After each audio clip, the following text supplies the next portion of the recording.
tarde. Comentario. Vamos a escuchar a Manuel Conde. Gracias, Susana. Gracias, compañeros, y al pueblo dominicano.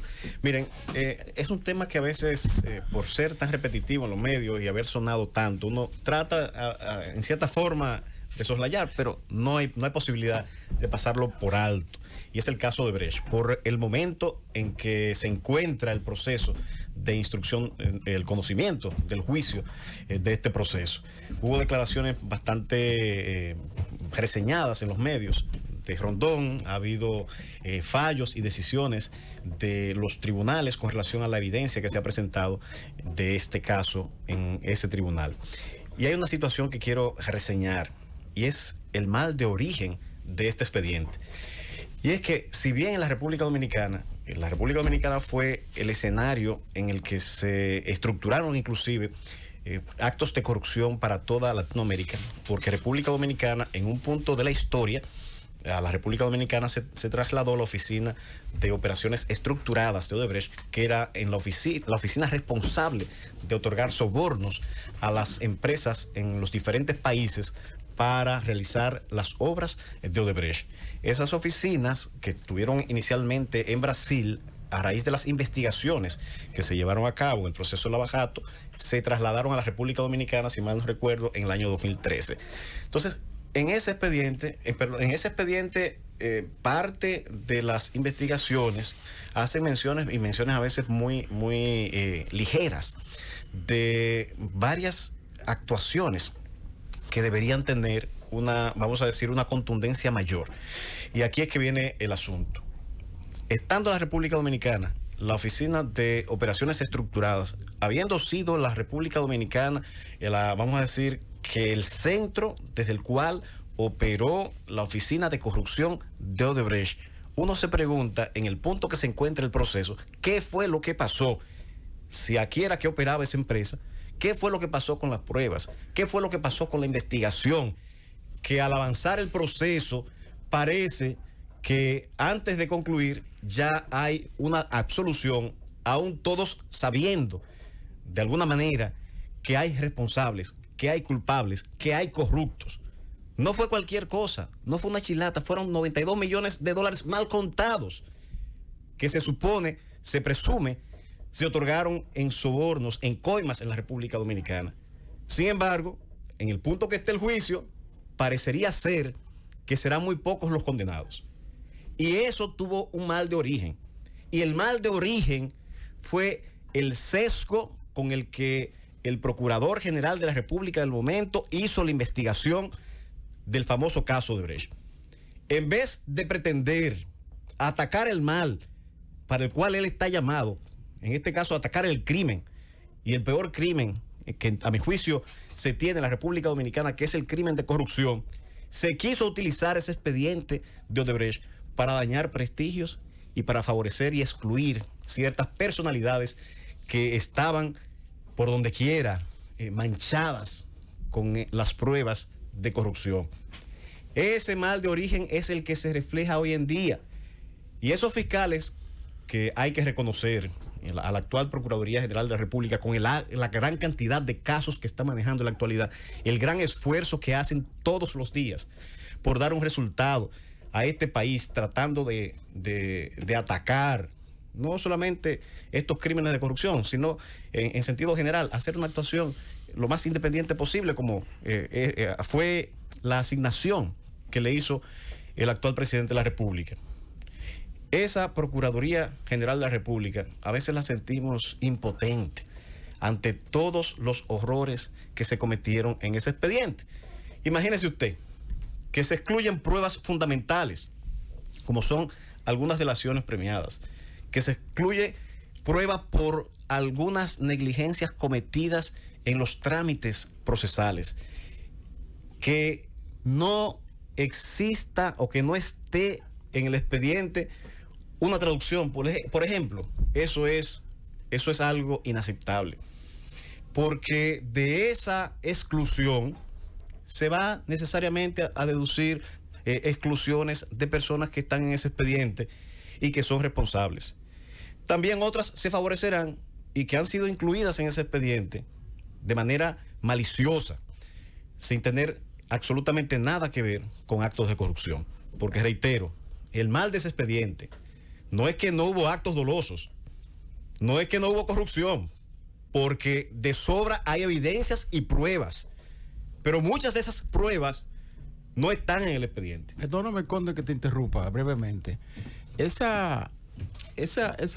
documento de las delaciones premiadas de Estados Unidos, ¿verdad?, que la Odebrecht aportó para el juicio, se enviaron a la Suprema Corte cuando estaba el senador y el juicio se estaba dando allí por las autoridades anteriores, ¿verdad? O sea, por las autoridades de la Procuraduría anteriores, del gobierno anterior. Mira, porque ahora no aparece ese documento. Sí. Mira, ahí hay una entonces historia. No se sabe si fue que no lo enviaron, que no lo tradujeron o que lo enviaron así a propósito. Mira, las pruebas están ahí y las glosas procesales están ahí. Y es fácil derivar consecuencias y responsabilidades. Y en su momento se tendrá que evaluar para que sea sancionado quien haya sido responsable de esa inobservancia. Pero de que las traducciones existen, existen. De que fueron aportadas en un momento, fueron aportadas. Hay que ver en qué momento y en qué punto fue sustraída. No fueron ofrecidas.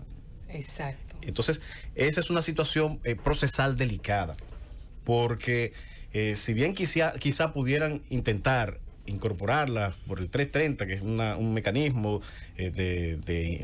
procesal que permite incorporar prueba nueva, en términos técnicos, esta prueba no sería una prueba nueva, pues una prueba que estaba ahí y que debió además pasar por el filtro de la instrucción. Entonces, y ya los jueces lo rechazaron. Eso, sí, pero todavía siguen discusiones sobre el tema de la admisibilidad, porque no es en el único punto que se solicitó la admisión de esta evidencia. Esa discusión continuará. Pero aquí lo que quisiera enfatizar, para continuar con mi comentario, es el daño que hace a las instituciones, especialmente instituciones como esta, cuando se politizan, cuando se realizan investigaciones sesgadas, cuando las investigaciones comienzan con intención. ¿Con intención de qué? De sacar de combate a un opositor político, de sacar de combate a un partido, de favorecer a acólitos de un partido determinado con nombre y apellido, para favorecer a los miembros del Partido de la Liberación Dominicana, que fueron los que más, en términos de volumen, aprobaron, gestionaron préstamos y gestionaron contratos en los que intervino Odebrecht. Ese es el pecado original del caso Odebrecht, y que hoy muchos de esos fiscales que estuvieron bajo la sombra del pasado Procurador General de la República, de alguna manera tuvieron que tratar de solventar estas deficiencias, defender en la medida que han podido, pero tendrán lamentablemente que soportar el fracaso de un expediente que su principal falla fue ese diseño perverso que se tuvo en su origen.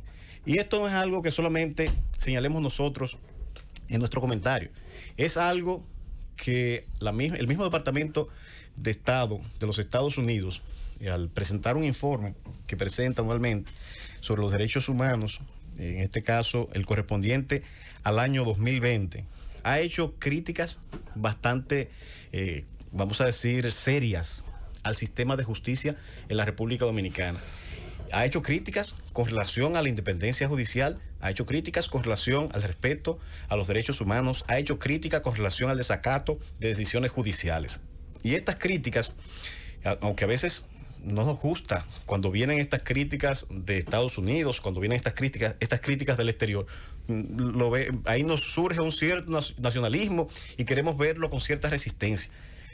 Pero concatenando nuestro comentario relativo al caso de Odebrecht, con esas críticas no hacen más que expresar lo que ocurrió en el caso de Odebrecht, donde precisamente en uno de esos comentarios reseña el Departamento de Estado que se procesaron personas con el simple interés de hacer daño sin haber base legal, donde hubo parcialidad, no solamente en los persecutores, como es la Procuraduría General de la República, sino que va más allá, se refiere al ramo justicia como tal, puro y duro. También refiere ahí el tema de la corrupción judicial y la falta de independencia en la justicia dominicana. Señores, esto es un tema que debemos asumir con seriedad. Yo siempre he dicho, en el 1994 hubo una gran crisis política que parió una gran reforma, y fue una reforma que nos ayudó a dar un salto paradigmático en el tema de la independencia judicial. Pues creó un Consejo Nacional de la Magistratura que sesionó, si mal no recuerdo, por primera vez en el año 1998, inaugurando una gran Suprema Corte de Justicia que dotó, hay que decirlo así, hay que reconocer a ese presidente histórico de la Suprema Corte de Justicia, Jorge Suero Isa, que demostró que cuando se quiere se puede. Aquí se logró tener una justicia de un gran nivel, eficiente, independiente, se forjó ahí una judicatura de carrera. Pero esos avances han sufrido un deterioro constante, y precisamente, y no un deterioro propio de los años, propio de la indiferencia, no, ha sido en gran medida responsabilidad de actores nefastos en la República Dominicana, de presidentes que han politizado la justicia dominicana, colocando al frente de la Suprema Corte de Justicia a políticos activos. Fue el caso de Mariano Germán Mejía, cuando fue designado de frente a la Suprema Corte de Justicia, que fue un primer acto de politización de la justicia y que comenzó o aceleró el proceso de deterioro que se tenía en el Poder Judicial.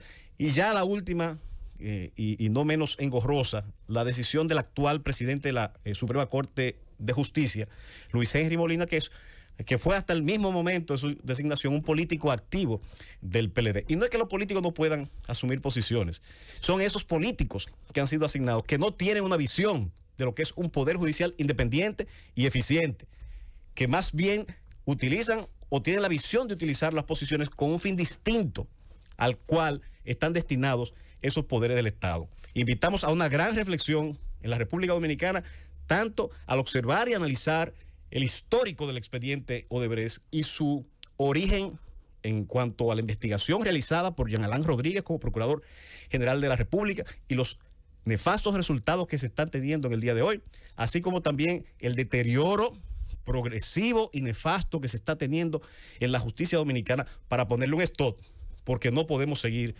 por ese derrotero.